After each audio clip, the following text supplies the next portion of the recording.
జగన్మోహన్ రెడ్డి గారు నెల్లూరు జిల్లాకి గోవర్ధన్ రెడ్డి గారిని నన్ను పరామర్శించేందుకు ఈరోజు గతంలో ఎప్పుడూ లేని విధంగా ఈ ప్రభుత్వం కొత్త ఆంక్షలు పెట్టి ఎవ్వరూ రాకూడదు, జగన్మోహన్ రెడ్డి గారిని ఎవ్వరూ పలకరించకూడదు, స్వాగతించకూడదు అనేది పోలీసులను ఉపయోగించి ఈరోజు ఈ పరిస్థితికి తీసుకొచ్చారు. మేమందరం కూడా శాంతియుతంగా R&B బంగ్లా దగ్గర ఉన్నాం. ఫోర్త్ టౌన్ సిఐ రోషే గారు వచ్చి, సార్ ఇక్కడ కాదు, మీరు కాలేజ్ దగ్గర పర్మిషన్ ఉంది, అక్కడికి వెళ్ళండి అన్నారు.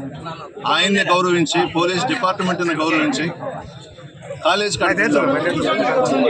దగ్గర చుట్టూ బ్యారికేడ్లు పెట్టేసి రోడ్లు తవ్వేసి మమ్మల్ని బయటకు రానికుండా ప్రయత్నాలు చేశారు. దీనిని నేను గమనించి మా వాళ్ళందరితో కూడా బయటకు రావడం జరిగింది. మా వాళ్ళ మీద మహిళలని కూడా చూడకుండా లాఠీ చార్జీ చేశారు. వాడు కూడా ఎస్ఐ నేను చూశాను, వాడు నా మీద కూడా చేసుకున్నాడు. ఇది ప్రజాస్వామ్యంలో ఇటువంటి మంచి పద్ధతులు కాదు. ప్రతిపక్షం అధికార పక్షం అనేది ఈరోజు వాళ్ళు అధికార పక్షంలో ఉన్నారు.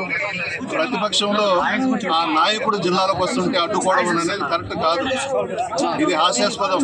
ప్రజలు స్వచ్ఛందంగా జగన్మోహన్ రెడ్డి గారి కోసం ఈరోజు మహిళలు అందరూ కూడా రోడ్ల మీదకి రావడం జరిగింది.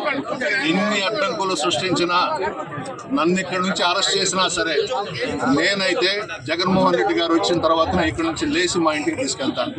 అరెస్ట్ చేస్తారో ఏం చేస్తారో వాళ్ళ ఇష్టం. మా వాళ్ళ మీద లాఠీ చార్జీ చేసినందుకు ఎస్పీ గారు క్షమాపణ చెప్పాలి. ఏ తప్పు చేయలేదు. మేము పోలీసులను గౌరవించే కాలేజ్ దగ్గరికి వెళ్ళాం. మమ్మల్ని బయటకు రానివ్వకుండా చుట్టూ బ్యారికేడ్స్, రోడ్లు, తవ్వకాలు పెట్టారు. ఇది న్యాయమా అని అడుగుతున్న రోషే గారు, సిఐ గారు. ఎల్లకాలం చంద్రబాబు సీఎంగా ఉంటాడని అనుకుంటున్నారా? ఇది కరెక్ట్ కాదు ప్రజాస్వామ్యంలో. నేనైతే ఇక్కడి నుంచి లేను. మా నాయకుడు రావాలా, నేను ఆయన్ని తీసుకొని ఇంటికి పోవాలి. అరెస్ట్ చేస్తారా చేసుకోండి.